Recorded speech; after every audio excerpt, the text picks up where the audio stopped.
At 1:13 in the morning, your parents are still sitting at the kitchen table.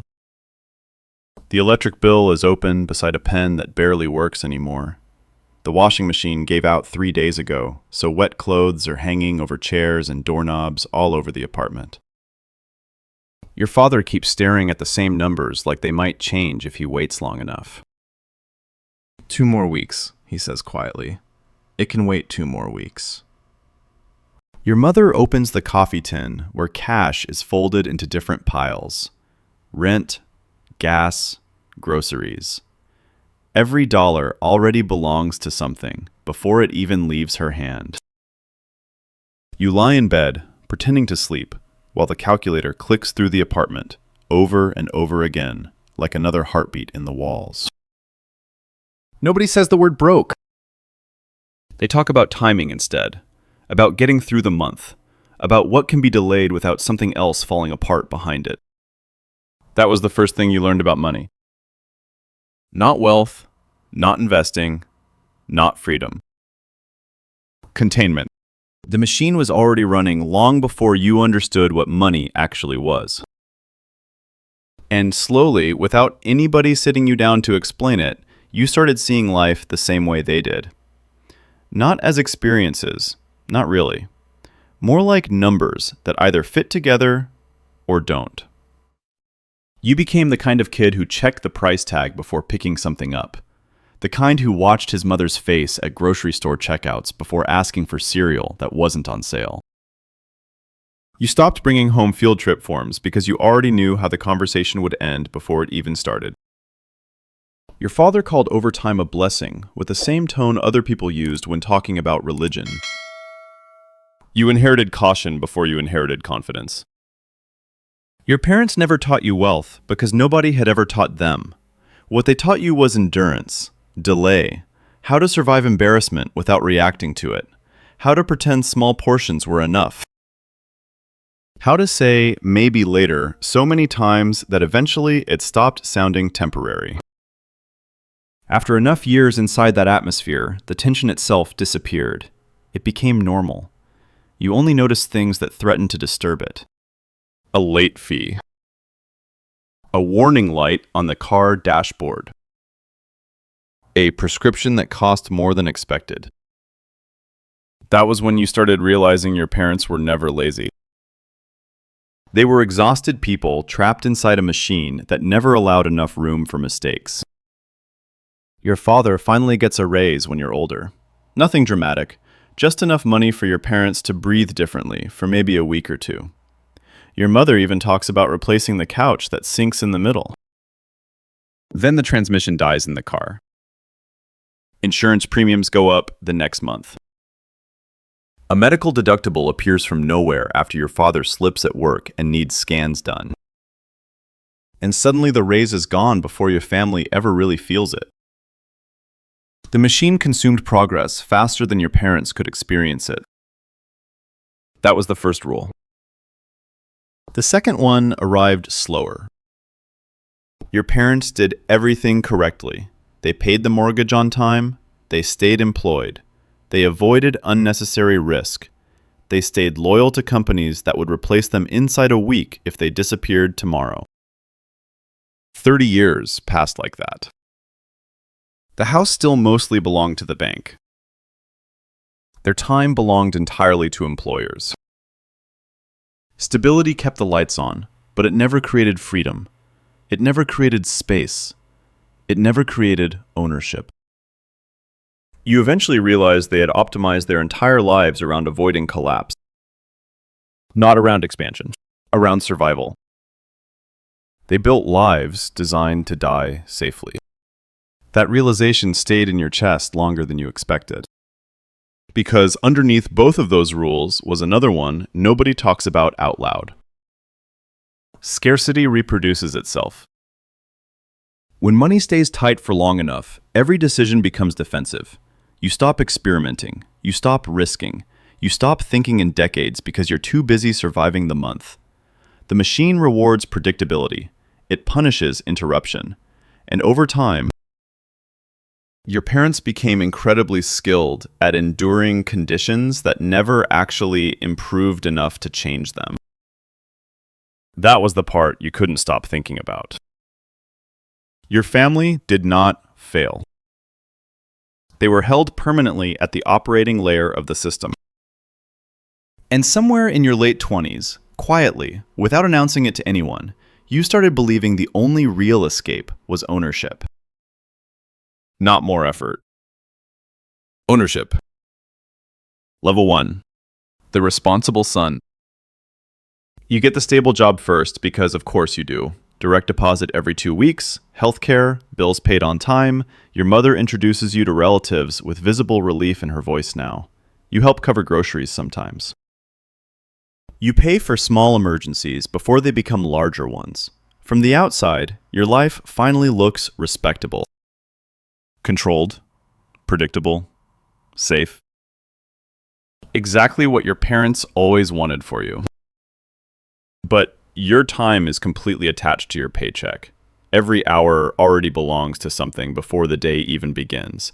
And anytime you spend money on yourself, even something small, guilt follows immediately behind it like a shadow you can't shake.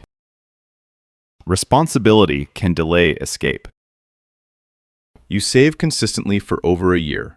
Slow transfers into an emergency fund. You skip vacations, stop eating out, say no to things without even thinking about it anymore. Then your mother needs a root canal. 3 appointments. 1 insurance dispute. 1 credit card charge you stare at in silence for 20 minutes after paying it. The savings disappear in less than a week. And what you feel isn't anger anymore. It's recognition. The machine had reset you again. Level 2. The stability trap. You have the retirement account now. Savings. Benefits. A promotion with a title your parents proudly repeat to people who don't fully understand what you do, but know it sounds important.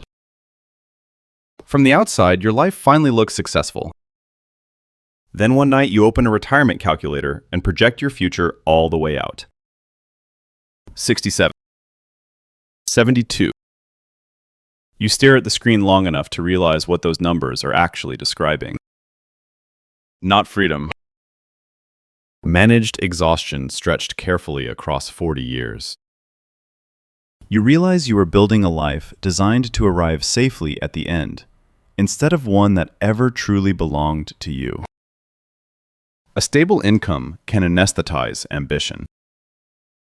That thought follows you everywhere after that. Meetings start feeling strangely artificial. Performance reviews sound rehearsed.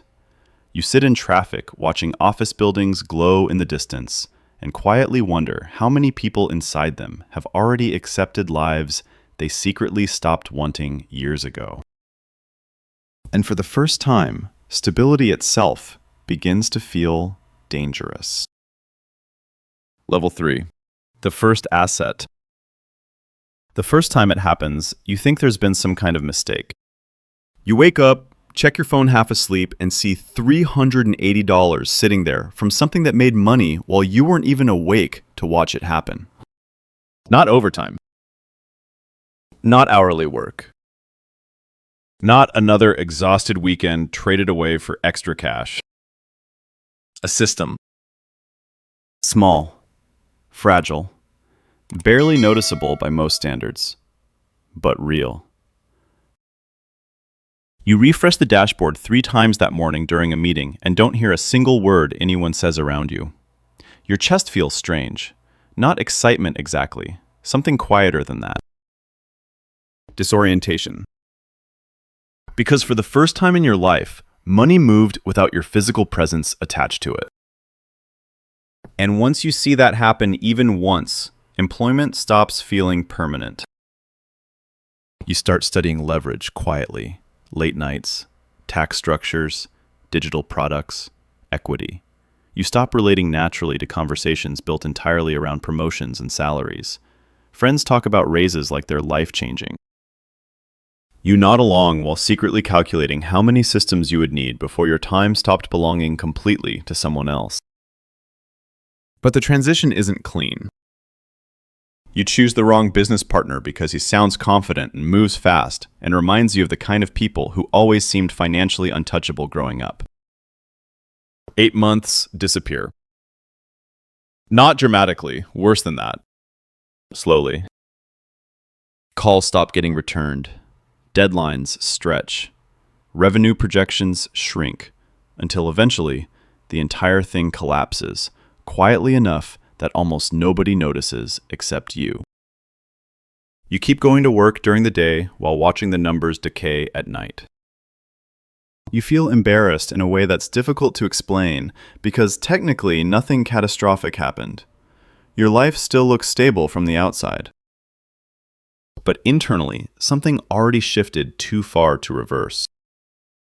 You could no longer pretend the machine was the only structure available. Level 4. The builder. You buy the duplex before you feel emotionally ready for it. You sit in parking lots before meetings with lenders, rehearsing numbers in your head. You refinance debt, sign LLC paperwork with hands that still remember overdraft anxiety from your 20s. You call a tax attorney for the first time and realize wealthy people operate inside an entirely different language than the one you grew up speaking. Not harder, different. Now the machine was finally working for you. Income starts arriving from places that continue operating after you close a laptop. Assets begin compounding quietly in the background. Time loosens slightly around the edges of your life for the first time ever. You notice it in small moments. Checking your account without dread. Taking a weekday afternoon off without guilt. Realizing an unexpected expense no longer has the power to rearrange your entire month. But ownership transfers stress upward. Employees worry about schedules. Owners worry about structures failing while they sleep. A tenant stops paying rent. Property taxes rise. One wrong decision suddenly affects systems instead of just paychecks. You stop thinking like a worker because you can't afford to anymore. And people around you begin noticing the shift before you ever explain it out loud. You become harder to categorize, harder to relate to, harder to explain. Level 5. The dynasty layer. The money grows gradually after that, quietly. A business exit here, equity there, investments that begin generating more in a quarter than your parents once earned in a year. But the psychological distance grows faster than the numbers do. That part surprises you. You stop talking honestly about money because almost every version of the truth creates distortion. Some people become performative around you, others defensive. Some start treating your decisions like they must have been obvious all along. Others quietly wait for you to fail so the world feels balanced again. So you minimize things. You pretend certain deals were smaller than they were. You act less certain than you actually feel. You learn social camouflage because transparency becomes exhausting. Sometimes you stare at the family group chat and realize you no longer know how to describe your life in language that translates cleanly back into theirs. Your father still talks about overtime. You're thinking about systems that generate income across decades. Your mother still hesitates before buying brand-name groceries. You're reviewing legal documents designed to move assets after death. Nobody is wrong, but the distance is real. Money changes what conversations are possible. And somewhere underneath all of it, you finally understand the real inheritance your parents gave you. Not poverty, pattern recognition. You learned what the machine does to people before you ever learned how to escape it. Every level solved one form of fear and replaced it with another form of distance. At first, you feared instability. Then, you feared wasting your entire life inside stability. Then, dependence. Then, irrelevance. And eventually, something stranger than all of those combined. Disconnection. You spent years believing hard work creates wealth, but hard work mostly creates endurance. Ownership changes velocity. You believed stability creates peace. Then you watched stability become inertia so comfortable it could quietly consume an entire lifetime without resistance. You believed more income would reduce anxiety. But anxiety only started weakening once systems existed that could survive your absence. The machine never stopped. You just changed your position inside it. And somewhere during that transition, you realized dynasties are not built from money first. They're built from people willing to change psychologically long before the visible results appear. That was the real inheritance gap. Not capital. Identity. You were raised believing hard work stabilizes life. That if you stayed disciplined, stayed employed, stayed reasonable, things would eventually settle into safety. But the machine absorbs effort when ownership is missing. It converts decades into maintenance. Your parents worked constantly and still lived close enough to the edge that a single emergency could destabilize an entire season of their lives.